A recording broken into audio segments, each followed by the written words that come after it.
Okay, let's get back to this. All right.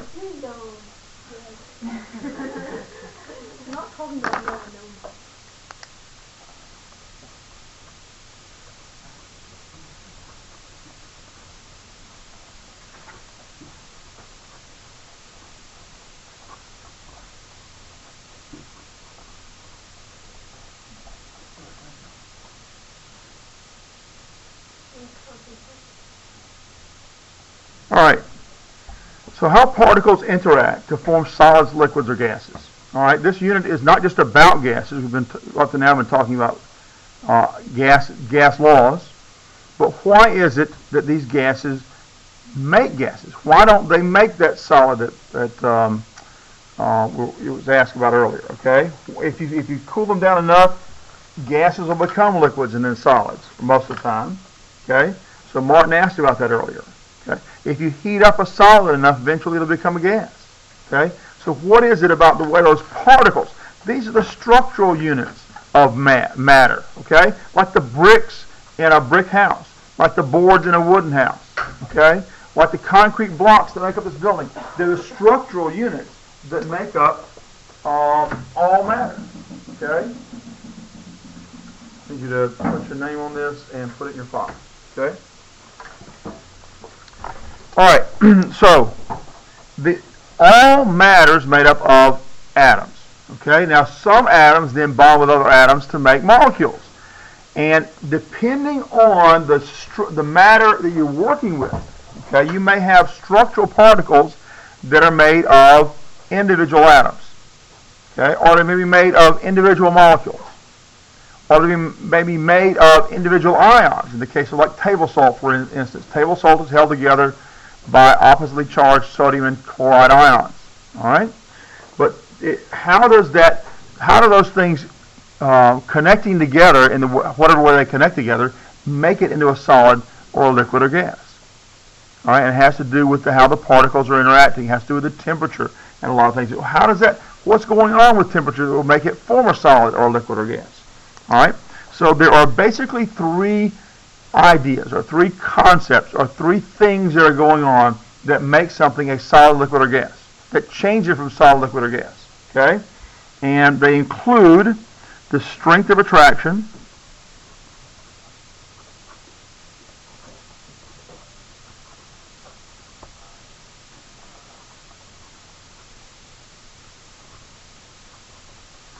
between these particles. Now, particles are...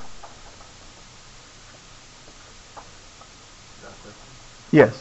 What are these particles? I just said what they are. What are they? Particles are, structural particles of all matter are, like bricks. They are like bricks, but what are the bricks of all matter? Atoms is one. Molecules is another. One more. Ions. I heard somebody say it very quietly. Okay? So atoms, molecules, or ions. All right? So these particles, how they're held together, the strength of attraction of those particles will affect whether they're going to be a solid, liquid, or gas. Okay? So if I have table salt is held together by sodium ions, which are positively charged, and chloride ions, which are negatively charged. Okay? That's a very strong attraction. Got that? It's a very strong attraction between structural particles. And so most ionic compounds at room temperature and pressure are going to be solids because they've got a very strong attraction between particles. Does that make sense? What holds together the bricks in a brick house? Mortar. Pretty strong thing to hold them together, isn't it? Suppose I just had sand and no mortar. Would I hold together the brick house pretty well? It'd probably be pretty easy to push it over, wouldn't it? One good windstorm and it could go toppling over. Right? That's the whole story behind the three little pigs. Right?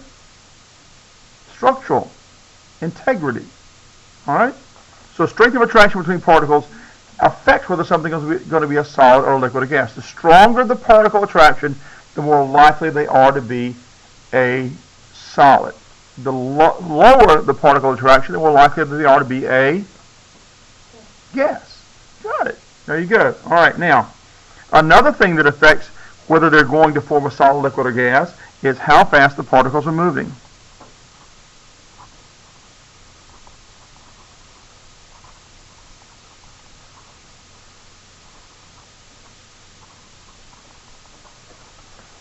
Okay? Well, what do we call that relative measure, that relative comparison of how fast particles are moving? The word we have for it. Is there a reason why you're writing? Yes, there is a reason. What is the thing we call the relative measure of how fast particles are moving? Okay, but speed isn't, well, it's true. It could be speed, I suppose. Okay. How about random motion? Relative measure of the random motion of particles.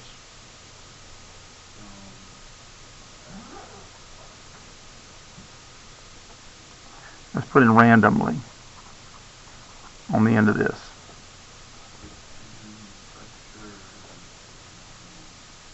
A relative measure of the random motion of particles in a substance.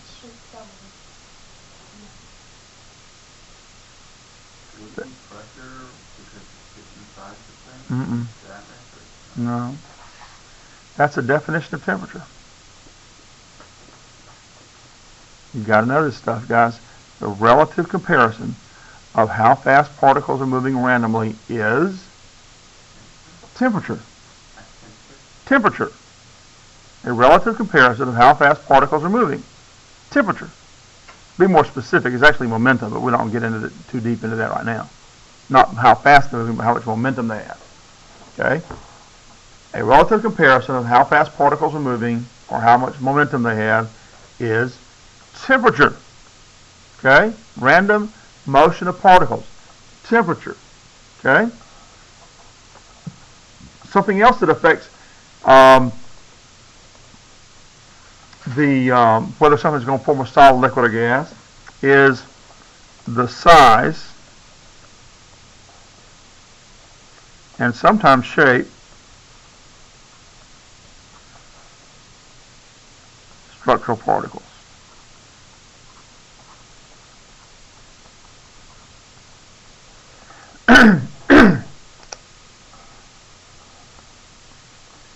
So the first civilization that came up with mortar, we talked about mortar a minute ago, was the Roman Empire. At least they were the first to build large structures using mortar. Okay? Before that was the Greek Empire, or for that matter, the Egyptian Empire. Let's see, the Persian Empire. How did they hold their great big buildings together? Weight. Yeah, the size or mass of the structural particles. It was all held together by gravity. Okay? So that's a pretty important thing as far as holding things together. Okay? How gravity affects it. All right? All of these together will affect whether we're going to have something that's a fluid. So I'm making 3 circles here. All right? And the intersection here are all factors that affect whether something's going to be solid, liquid, or gas. Okay? All 3 of these big factors here affect whether something is solid, liquid, or gas.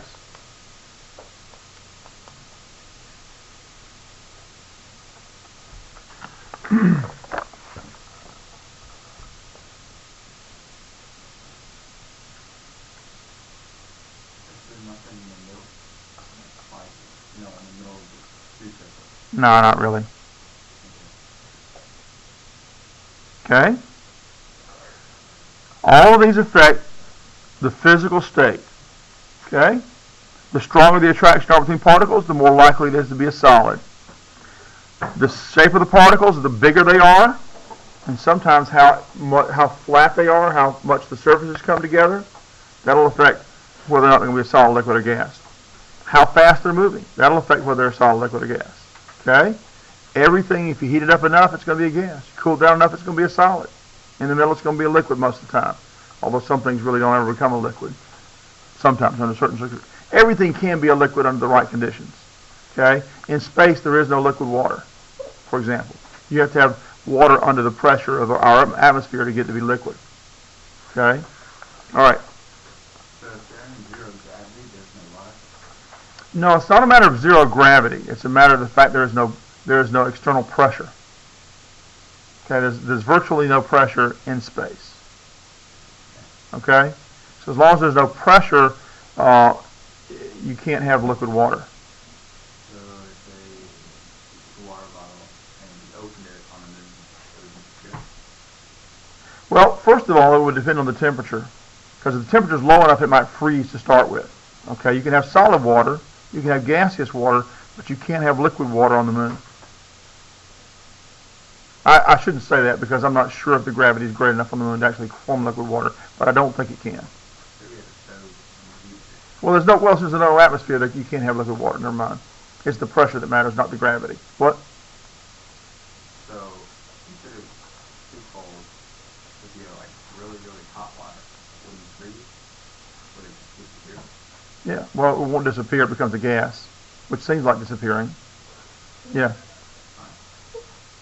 Does that make sense? Yeah.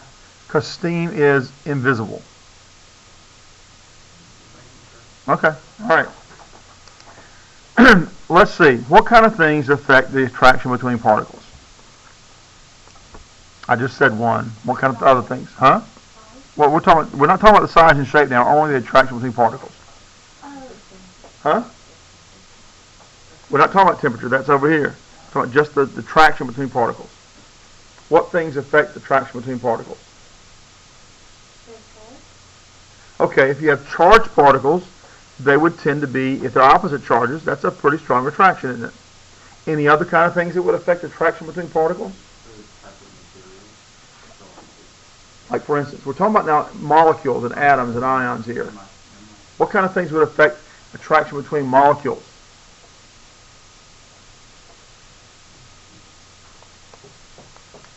Well, we've done this before. It's called polarity. Remember polarity? What's the result of having a polar molecule? Well, not a charge per se. We call it a partial charge.